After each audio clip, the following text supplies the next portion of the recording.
afternoon, everyone. This is Tony from Her Homestead Skills. I hope you're all doing well.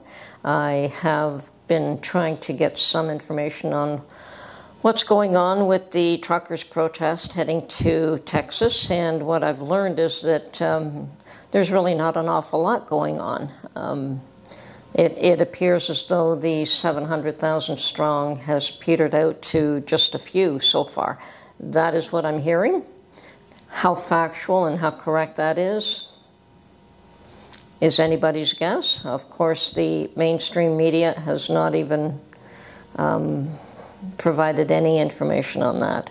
All that I'm hearing is that there has been attempts to prevent the protest from occurring, that there have been slashed tires, that there have been talks of provocateurs being in the group, and attempts to create another January 6th where people would be, anyone involved would be have serious problems for their involvement. So with that in mind, a lot of people have probably decided not to attend, which is really up to them. It's really their choice. There doesn't seem to be the enthusiasm that we had in Canada for the Freedom Convoy, but that was a different time, and that was a different reason. And many people risked all kinds of things to make that happen as well, but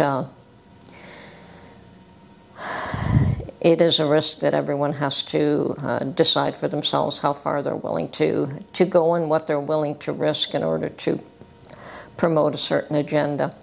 But whether you embrace change or whether you fear it, change is going to happen. And whether it's going to happen through one catalyst or another, it's still bound to happen. Change has been accelerating. You know, the pace of change has been accelerating over the last 100, 200 years. I think prior to that, things happened so slowly that barely perceptible changes. But the last 200 years, it's one thing after another.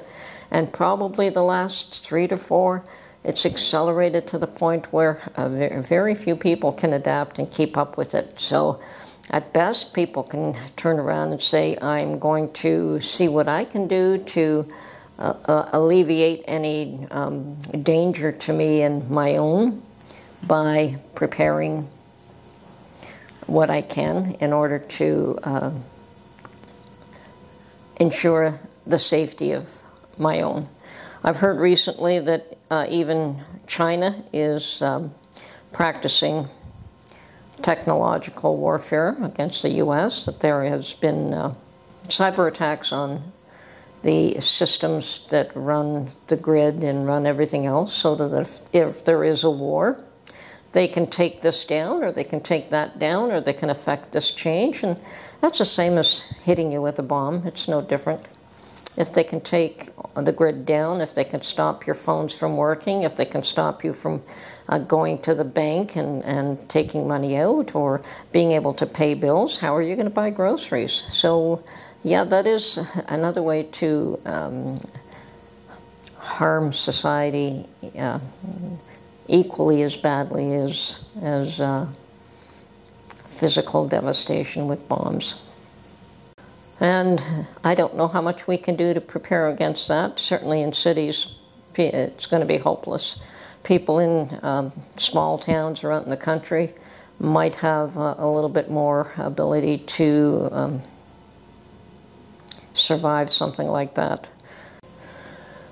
There are those that are standing up against what they can no longer accept, and that's good. There's nothing wrong with that. I think that's a good thing. Whether it's on the left or the right, I think that that is happening. I think that the left has stood up for what they could no longer put up with, and now the right is doing the same thing, that it's gone too far in one direction. So, yeah, the rights of all people really should be clarified, I guess. I do think that all these immigrants coming both into Canada and the U.S. is causing a lot of problems. You don't hear about it so much in Canada, but it's just as bad. And apparently it is. It has affected our housing market in a terrible way. In a terrible way. Canada never had people living in tents, and they do now in every single city. And in this climate and in this weather, you would never believe that it would be possible, but apparently it's being done. So, so far, I mean, you have to probably go to specific places to see it. I don't see it in my immediate neighborhood, but I'm told, yes, just over there, there's a tent city, and if you go over there, there's another tent city. So it's everywhere. And as I said, in our, perhaps I guess people are lucky that this year the temperatures have been not as frigid. We've only had a couple of weeks of really, really frigid weather. I don't know how people survive in that. I really don't. We always had a few street people in the downtown core, in the large cities, but nothing. You know, they used to be able to bring them into the shelters in the winter, and I don't think that they can do that anymore. I think the shelters are all full to overflowing. And now they plan to tax home dwellers to pay for these immigrants that they've let in. So how home taxes are going to go up, what, 15, 16% in order to pay for housing for people who shouldn't be here. And why do I say they shouldn't be here? Well, they're not here illegally, so they shouldn't be here. I have nothing against a legal system, like many of us, but just to open the floodgates and open the doors, destroy your own country, destroy your own environment, I don't see the value. I really don't. And yes, I understand that you have to destroy something before you can rebuild. That's the only thing that I can see here. You have to tear down a house to the very foundation before you can raise up a new house. But the house is not that old.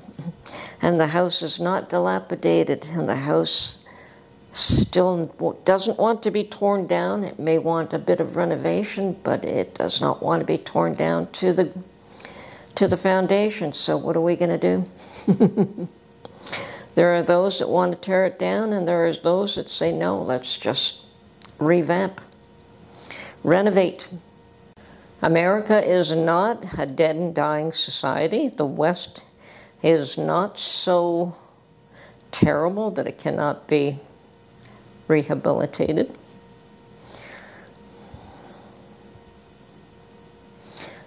Perhaps they have to hurt a little bit to understand where they're going wrong. That may be the case. Anyway, I hope that what's going on in Texas and the fact that they at least have support of half the country on their side, that it all goes well, that we don't have another civil war. Let's face it, people may be trying to goad the next one into doing something that they really don't want to be doing, and that's happening right across the world. You hear that Iran doesn't want wars, that the U.S. doesn't want a war, that China doesn't want a war, but they all want to jockey for position, and that they do want, and they don't want to fight you for it. They want you just to concede. And I think that's the same thing that's happening in America. They want to do what they want to do, and they want you to concede. Now, you may not want to concede. You may not want to give up your resources. That really is up to you, if they are your resources, to decide when and if you should give them up and to whom.